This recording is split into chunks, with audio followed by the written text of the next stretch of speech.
You have been told your entire life that angels are gentle beings with white wings who deliver messages and protect children.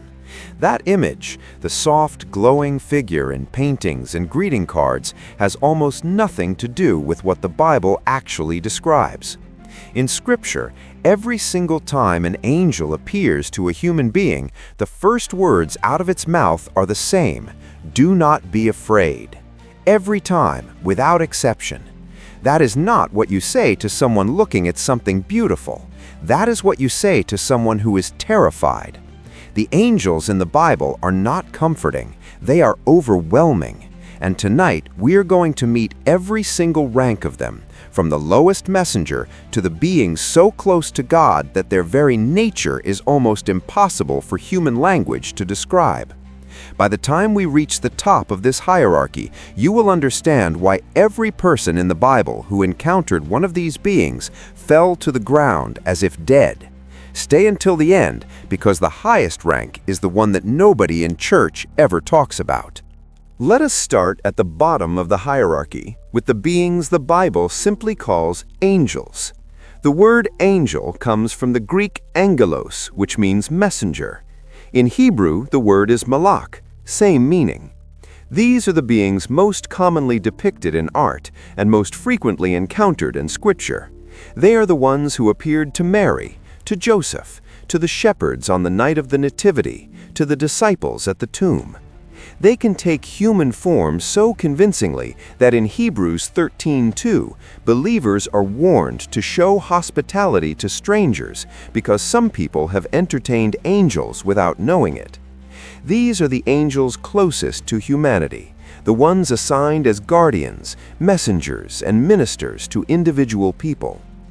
One step above the common angels are the archangels, a word that means chief angel or ruling angel.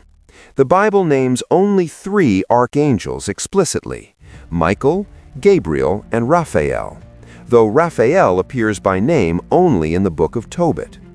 Michael is described in Daniel and Revelation as the great prince who stands for Israel and who leads the armies of heaven in war against Satan. Gabriel is the one sent on the most significant missions. He appeared to Daniel, to Zechariah, and to Mary. In Jude 1:9, Michael is described as contending with the devil over the body of Moses. These are not gentle figures. These are warriors and commanders of the divine army. The third category in the lowest order is called Principalities, from the Greek arche, meaning beginning or ruler. Paul mentions them in Romans 8:38, Ephesians 3:10, and Colossians 1:16. These are angelic beings assigned to govern nations, regions, and spiritual territories. They are the cosmic level of government, the angels behind kingdoms and civilizations. This is why in Daniel chapter 10, when Daniel prays for 3 weeks and receives no answer, the angel who finally arrives tells him that the prince of Persia, a principality, an angelic being over the Persian Empire, had blocked his way for 21 days. The archangel Michael had to fight so the messenger could break through. This passage gives us a rare glimpse into the invisible war being fought above human history. Moving up into the second order of the hierarchy, we encounter beings of significantly greater power and scope. The first are called powers or authorities. Paul mentions them alongside principalities throughout his letters. These are the angelic forces responsible for maintaining the boundaries between the spiritual and physical realms. They are, in a sense, the gatekeepers of cosmic order. Significantly, Paul writes in Ephesians 6:12 that our struggle is not against flesh and blood, but against rulers, against authorities, against the powers of this dark world, and against the spiritual forces of evil in heavenly realms.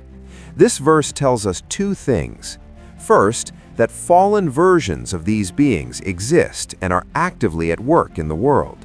Second, that the war happening invisibly around us is being conducted at a level of power that human beings cannot perceive with their natural senses.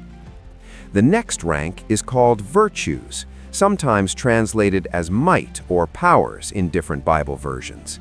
These are the angelic beings associated with miracles, signs, and wonders in the physical world. When Jesus walked on water, when the Red Sea parted, when the sun stood still for Joshua, according to ancient theological tradition, it was the virtues who executed these interventions in the physical world under God's direct command. They are the mechanics of miracles, the beings who reach across the boundary between the natural and supernatural and rearrange physical reality according to divine instruction.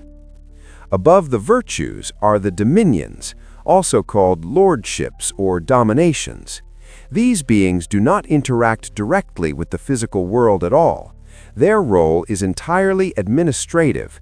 They are the managers of the angelic orders below them, receiving commands from the highest orders and directing the implementation through the lower ranks.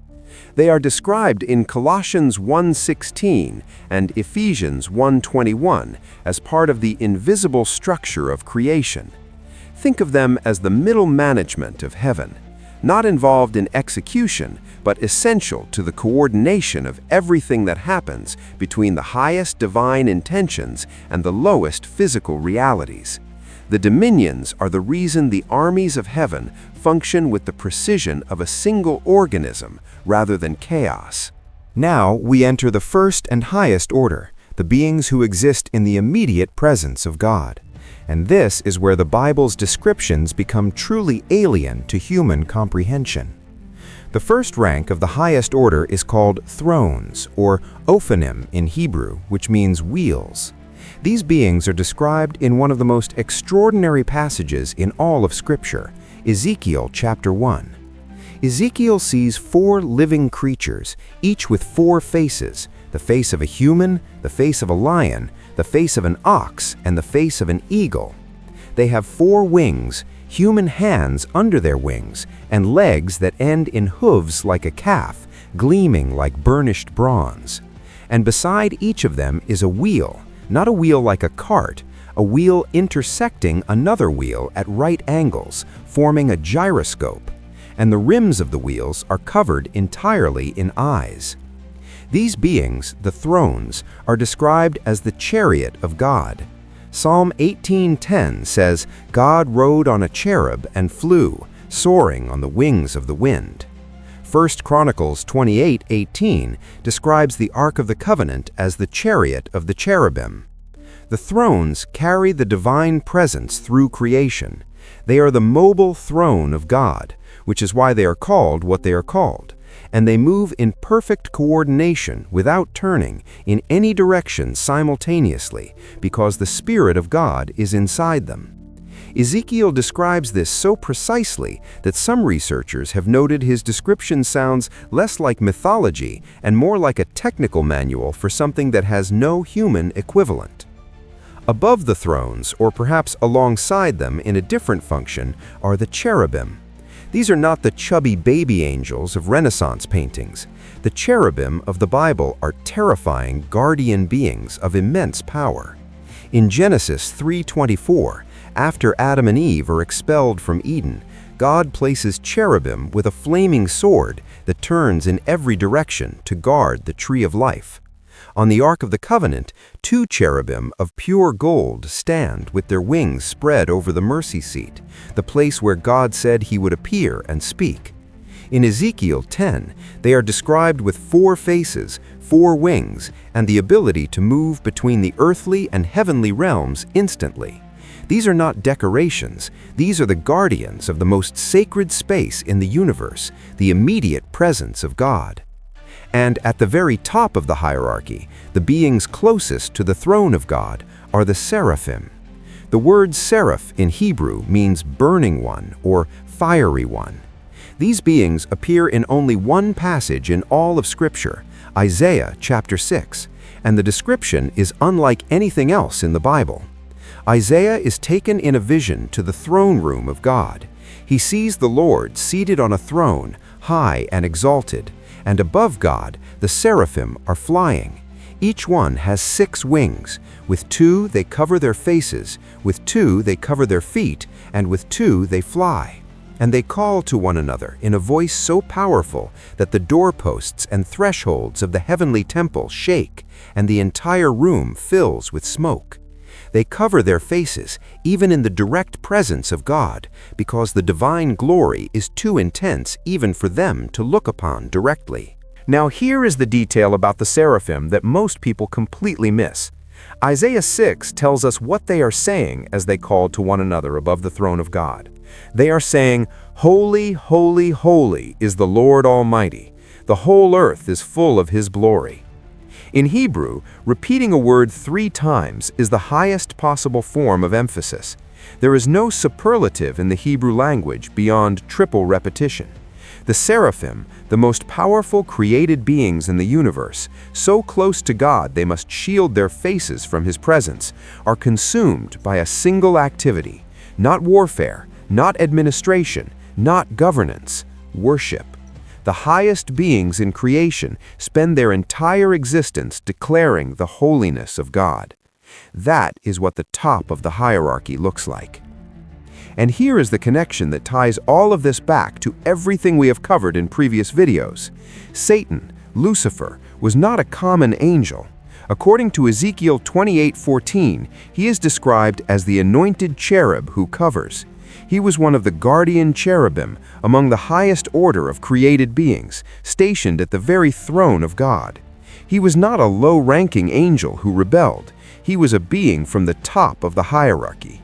And when he fell, 1/3 of the angels fell with him, across every rank of the hierarchy. Which means that the spiritual warfare Paul describes in Ephesians 6 is not a conflict between humans and minor spirits. It is a conflict being fought by fallen beings from every level of an angelic army against a God they once served from the inside of His throne room. And here is the final thought I want to leave you with. Paul writes in 1 Corinthians 6:3 that believers will one day judge angels, not be judged by angels, judge them. And in Ephesians 2:6, he writes that God has raised believers up with Christ and seated them with Him in heavenly places.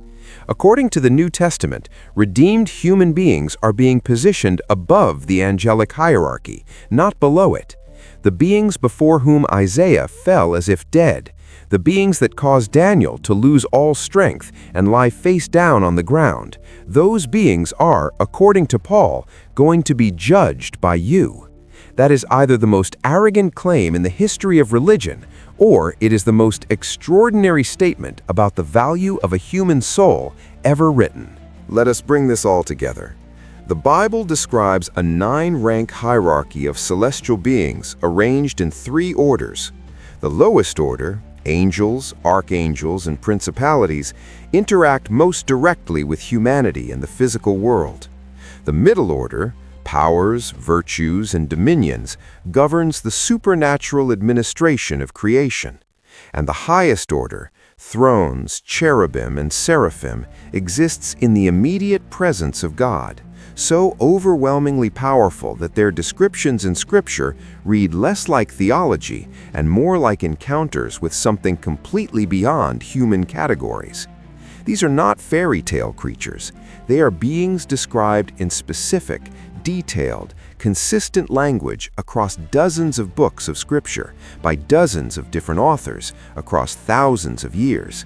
The consistency alone is remarkable.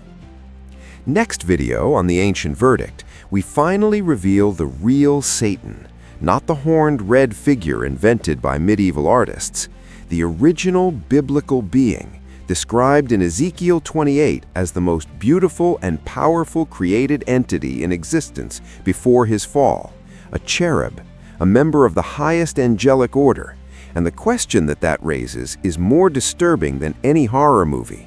If the most powerful being ever created chose to rebel, what does that tell us about the nature of freedom? That video drops on Monday. Subscribe right now if you are not already, and leave in the comments which rank of angel surprised you the most. I read every single one. See you Monday.